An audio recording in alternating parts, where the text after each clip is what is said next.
and welcome to Within the Frame. I'm Han-dan Seoul. North Korea celebrated the Day of Sun, marking the 112th birthday of the state's founder and Kim Jong-un's late grandfather, Kim Il-sung. There were no large-scale military parade or missile provocations, but the reclusive state called for continual loyalty for Kim Jong-un, marking the day, one of the most important holidays in the North. Kim Jong-un, meanwhile, held talks with a top Chinese official in Pyongyang, which marked the North's highest-level talks with China in years, where the two sides reaffirmed their friendly ties. For some insights into the latest moves by North Korea and regional players, we're joined by Go Myong-hyun, Senior Research Fellow at the Institute for National Security Strategy. Thank you for coming in. Good to be here. Also with us is Bruce Klingner, Senior Research Fellow at the Heritage Foundation, who joins us from Washington, D.C. It's so great to have you with us. Well, thank you for having me. Dr. Go, let's start off with you. So the festive mood was observed throughout North Korea today, marking Kim Il-sung's birthday. And the North seized the chance to call for continual loyalty for Kim Jong-un. But its reference to the day as the Day of Sun has been notably reduced. How do you see this? So I think North Korea tries to project itself as a normal country when it engages with the outside world more actively. For instance, back in the 2017, 18, and 19, when North Korea was engaged in diplomacy with the United States and outside world, they tried to project the country as if it's a more normal country, less of a country dominated by a personality cult, and more like a liberal and open-minded. For instance, they invite a lot of foreigners to Pyongyang, so for instance, to engage in marathons or tourism. So these are the faces in North Korea's diplomatic moves. So I think this year, or since last year, North Korea has been engaged actively after the end of the COVID, opened up the country. It's right now reaching out to, for instance, like Europeans to come to the country to visit for tourism. We know that Kim Jong-un has had several meetings with visiting foreign dignitaries. And also he met with the Russian President, Vladimir Putin, last year. So North Korea clearly is in a very proactive stage right now. And I think the regime's advisors probably are thinking that the regime will benefit in terms of PR by reducing references to the regime's idiosyncrasies, such as corporate personality around the founder of North Korea, Kim Il-sung, with the name of the day, like the Day of the Sun, gives the impression that it's more of Kim Il-sung is not a normal founder, but also almost a demigod kind of figure. So I think they're trying to dial down this kind of perception for the foreigners. I think it's going to be temporary anyways. It's going to make a return later on, but then it's one of the faces. So it could be part of North Korea's efforts to dial down idolization of Kim Jong-un's predecessors like Kim Il-sung and Kim Jong-il. And part of that reason, some experts say, is to maximize the authority of Kim Jong-un as well. Do you also agree with that? Well, that has also been the case. I mean, in North Korea, the single source, the only source of legitimacy comes from the fact that you're the descendant of Kim Il-sung, the founder of North Korea. That never went away. Just this time around, it was kind of strange that the regime tried to somehow dial down the reference to Kim Il-sung as the sun, or Day of the Sun, and tried to give the perception that it's more of a normal national holiday, or if it's a traditional holiday of the Korean nation. So in that sense, I think it's more of a political maneuvering on the part of the regime with an eye on the outside world to make Kim Jong-un look normal.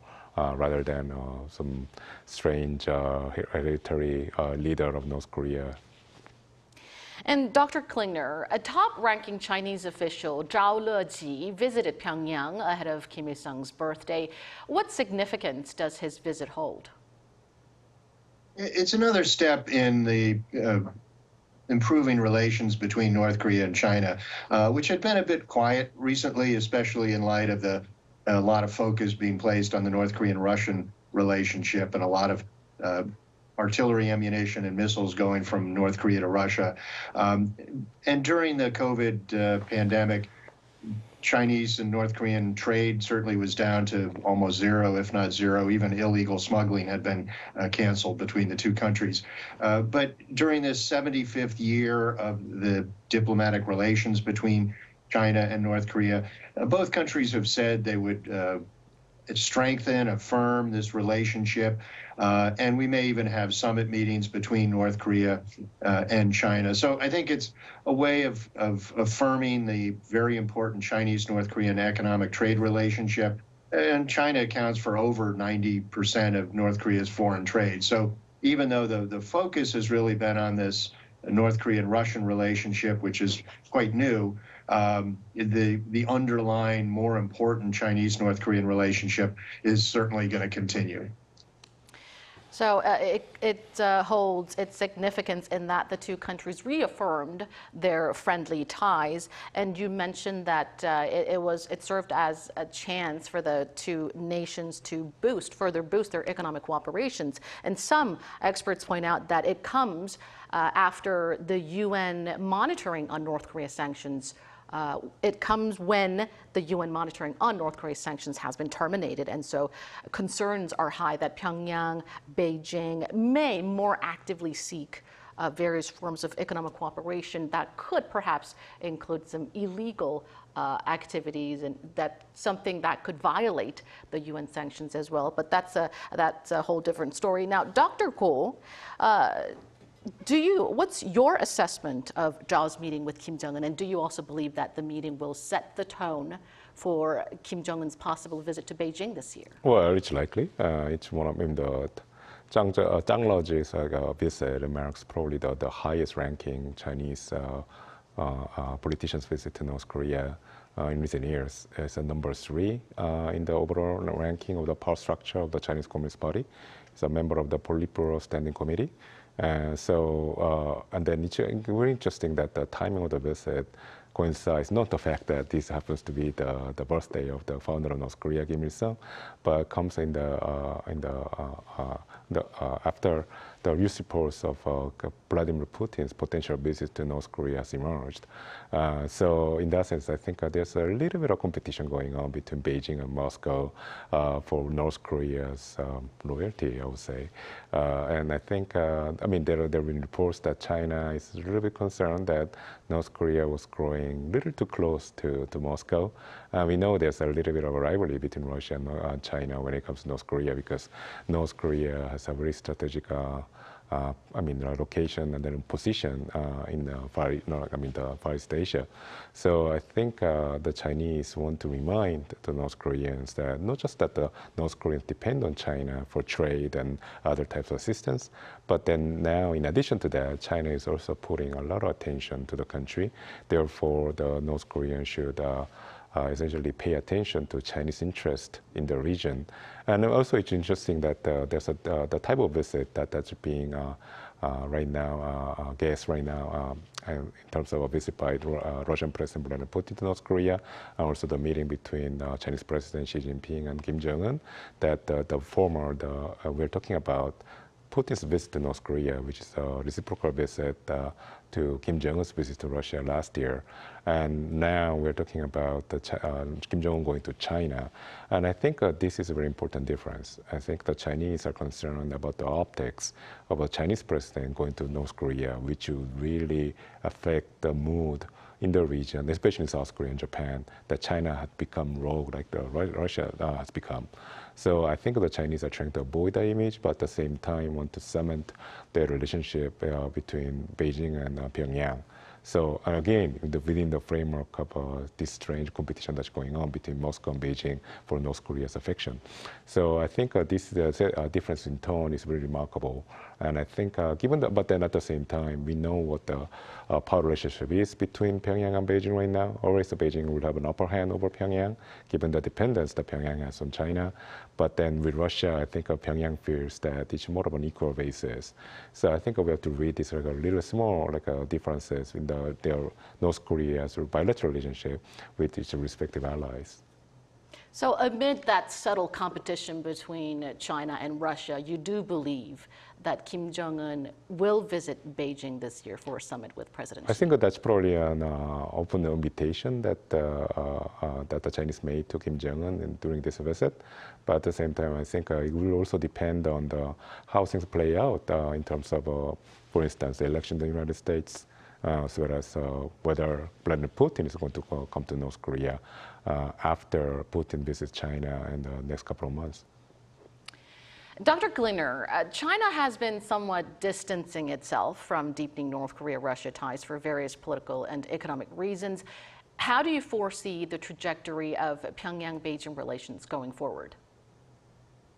China has tacitly supported Russia's invasion of Ukraine. They didn't criticize it in the UN, and they've also criticized NATO's expansion and implicitly blaming that for Russia's military actions. But China doesn't want to be too closely aligned with the Russian invasion because they are more reliant on the international economic network than Russia is.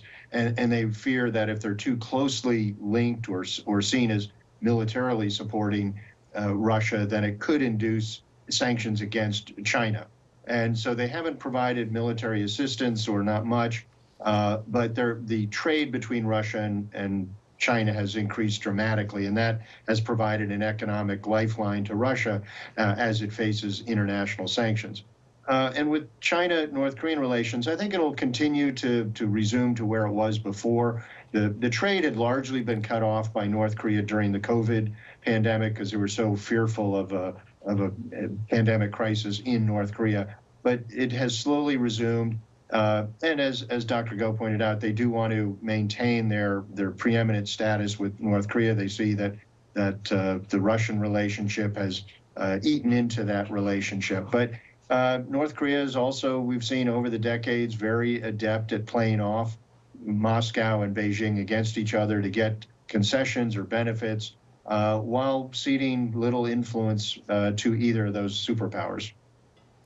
Now, Dr. Go, South Korea's second reconnaissance satellite was successfully launched aboard a SpaceX rocket. And Defense Minister Shin Won-sik says that there's a big technological gap between South Korean and North Korean spy satellites. Now, we've talked a little bit about this before, but marking the successful second launch of South Korea's satellite, give us a comparison. Well, I definitely like the South Korean space satellite uses the cutting-edge technology that in two aspects. So, for instance, the North Korea's Manigyeong-1 space satellite, which the first attempt fell into the sea, and the Allied forces have been able to recover the debris and then analyze the content and gauge the technological advances that North Koreans have made. Concluded that the Manigyeong-1, the North Korean space satellite, only used essentially a very simple optical device, essentially a camera, which had a very low resolution, apparently the resolution of 10 meters. So as a spy satellite, the North Korean Manigyeong-1 didn't really serve a useful military purpose because it really doesn't really make sense to, it's very difficult to tell photograph and then try to tell apart whether it's a weapon system or not when a photograph has only has a resolution of 10 meters. Whereas with the South Korean space satellites, we're talking about two different types here. One, that's the one that was launched last year. It's an electro-optical satellite that has a very high resolution. It's speculated to have less than 1 meter of a resolution. It's much more precise, and also it's much more advanced than the North Korean one for obvious reasons. But then what the South Korean side launched this time, it's not in an optical spy satellite anymore. We're talking about a synthetic aperture radar satellite. So what it means is that now the South Korean side can use radio waves to visualize essentially with the objects on the ground. So we're talking about the ability of radars to look through, pierce through the cloud cover at night and visualize what's on the ground. So we have moved from the visible spectrum of light to an invisible spectrum of light. So it means that the South Korea's space satellites will be able to survey over North Korea regardless of weather conditions, for instance. And it's not just one single satellite that South Korean side is launching. We're talking about 3 more. So in completion, South Korean side will have 1 electro-optical satellite, and in addition to that, will be 4 more SAR, or like a synthetic aperture radar satellites. So the reason why South Koreans are launching this many spy satellites is because South Korea wants to complete the so-called 3-axis system, the idea of implementing a kill chain to detect and preempt North Korea's missile attacks against the South or the South Korea's allies. So I think this is taking, it's on schedule, and it's taking a lot of advancing up at a pace that the North Koreans cannot match. I think therein lies the confidence that the South Korean defense minister is showing right now. And Dr. Klingner, North Korea has completed all preparations and is now ready to launch its second spy satellite, according to various reports. Do you expect the launch to come within this month? And how would the second satellite be different from the first one? It very well may, the launch may occur this month, and some even thought it might happen today on the anniversary of Kim Il-sung's birth. What North Korea has done is vowed to send up perhaps 3 more satellites this year. And so the difference is that the second one may have a better camera on it than the first.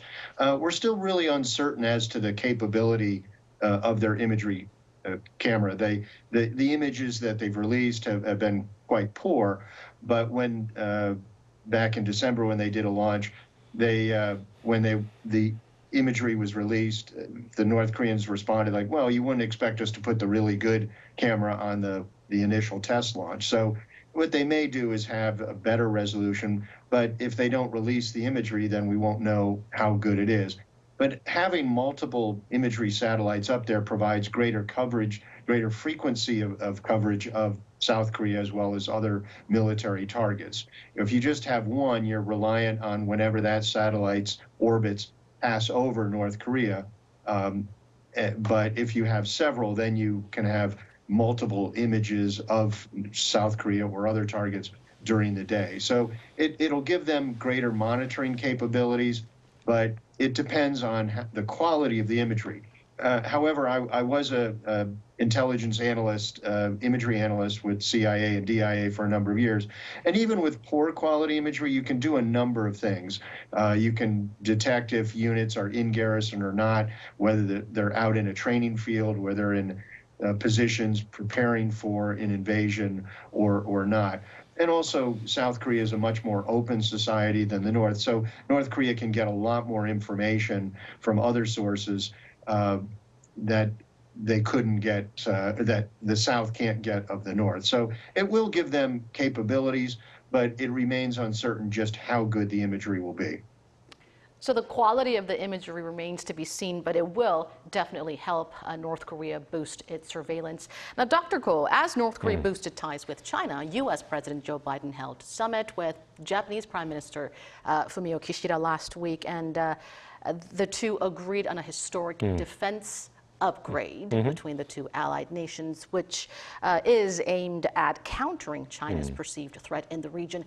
How would this affect South Korea?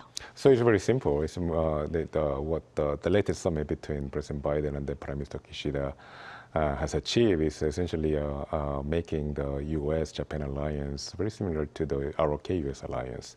So ROK-U.S. alliance is primarily about the military alliance, about the military cooperation or the joint defense, and it's called the mutual defense treaty for that matter.